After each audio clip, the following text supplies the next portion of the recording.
کسان سب سے اچھے دانے سنبھال کے رکھتا ہے، جو بیج ہوتا ہے وہ سب سے بہتر ہوتا ہے، اس کو زمین میں دانہ ڈالتے ہوئے کوئی جھجک نہیں ہوتی کہ مٹی میں دانے رول رہا ہوں، اس لیے جھجک نہیں ہوتی کہ وہ اپنی آنکھوں سے کئی بار مشاہدہ کر چکا ہے کہ میں ایک دیتا ہوں، اللہ کئی عطا کرتا ہے، اس لیے وہ اچھے دانے زمین میں ڈالتا ہے۔ کوئی کسان ایسا تو نہیں کرتا کہ مریل بیج ڈال دے، وہ کہتا ہے ساری محنت ضائع چلی جائے گی۔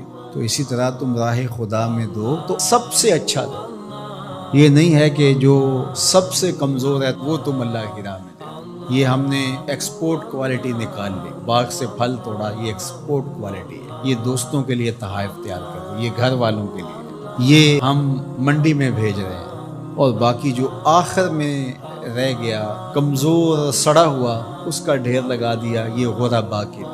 اللہ تعالیٰ فرماتا ہے کہ اگر تمہیں اس طرح کا دیا جائے تو تم اس کو قبول کرو گے، لستم بآخذی ہے، تم کبھی بھی اس کو قبول نہیں کرو گے۔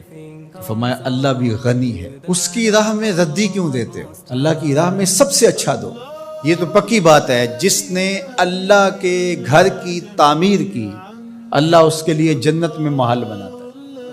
اور یہ لازمی نہیں ہے کہ کوئی بہت بڑی جامع مسجد بنائی، بلکہ تتر کے گھونسلے کے برابر بھی اگر کسی نے مسجد بنائی، تتر کا گھونسلہ پوری اینٹ کا بھی نہیں ہوتا، آدھی اینٹ کا ہوتا ہے۔ دوسرے لفظوں میں کہیں، جس نے کسی مسجد کی تعمیر میں آدھی اینٹ دی، اللہ اس کا محل بھی جنت میں بناتا ہے۔ کتنا کریم، اللہ اکبر۔ حدیث پاک میں آتا ہے جب کوئی شخص فوت ہو جاتا ہے تو اس کے اعمال کا سلسلہ منقطع ہو جاتا ہے، لیکن 3 عمل اس کے باقی رہتے ہیں۔ ایسا صدقہ جو تسلسل کے ساتھ باقی رہتا ہے، مسجد بنوا دی، دارالعلوم قائم کر دیا، پانی کا کنواں کھدوا دیا، ہاسپٹل بنا دیا، ایسا سلسلہ کر دیا کہ جو جاری رہتا ہے۔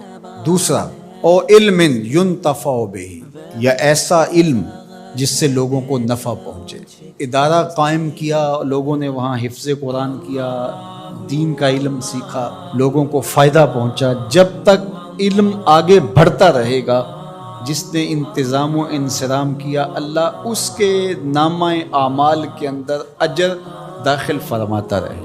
بلکہ اس کی تشریح میں دیکھ رہا تھا کہ صرف علم دین ہی نہیں، ہر وہ علم جو نافع ہو، اگر کسی نے کسی کو کوئی ہنر سکھا دیا اور اس کے ذریعے وہ حلال رزق کمانے لگا، اپنے بچوں کی ضرورت کو پورا کرنے لگا، جس نے ہنر سکھایا تھا اللہ اس کو بھی اجر عطا کرے گا۔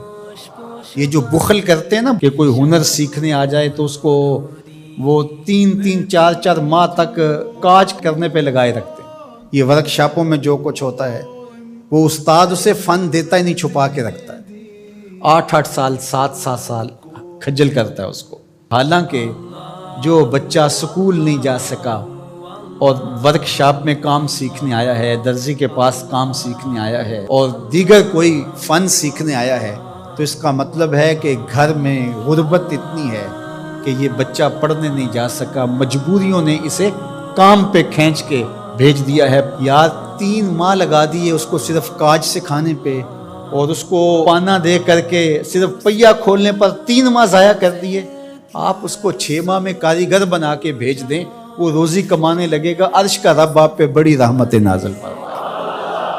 یہ کیا ہوا کہ آپ اس کو 6 سال تک اپنے پاس بٹھائے رکھتے ہیں اور 6 سال تک اس کو کام نہیں سکھاتے؟ یہ غریب گھر کا بچہ سیکھنے آیا ہے، ماں روزانہ روٹی دے کے بھیجتی ہے کہ میرا لال جلدی کام سیکھ جائے، بہنیں اس کی جوان ہو رہی ہیں، میں ان کے ہاتھ پیلے کرنے ہیں، اور اس نے کاجوں پہ لگایا ہوا ہے۔ یہ ابھی تک اس کو کچھ سکھا ہی نہیں رہا، 6 سال اس کے ضائع کر رہا ہے۔ ذرا غور کیجئے، وہ کمائے گا، اس کی بہنوں کے ہاتھ پیلے ہوں گے، اپنے گھروں میں جائیں گی، آباد ہوں گی، اللہ اس کے رزق میں اس کے صدقے سے برکت ڈال دے گا۔ یہ کہتا ہے ٹھیک ہے، اس سے بھرپور فائدہ حاصل کر لو، اللہ پر بھی یقین رکھو، وہ تمہیں فائدہ دینے والا ہے۔ تیسری بات ارشاد فرمائی، او ولد صالح یدعو لہ، نیک اولاد جو ماں باپ کے لیے دعا کرے۔ صالح اولاد وہی ہوتی ہے جو ماں باپ کے لیے دعا کرے۔ 5 گانا نماز کی عادت رکھنے والی اولاد ماں باپ کے لیے اسپیشل الگ دعا نہ بھی کرے تو دن میں کتنی مرتبہ کہے گی، ربنا اغفر لی ولوالدی، اللہ مجھے بخش دے، میرے ماں باپ کی مغفرت۔ اچھی اولاد ماں باپ کے لیے نعمت ہے، اس کی آنکھوں کی بھی ٹھنڈک ہے، دل کا بھی قرار ہے، آخرت کی بھی بہار ہے۔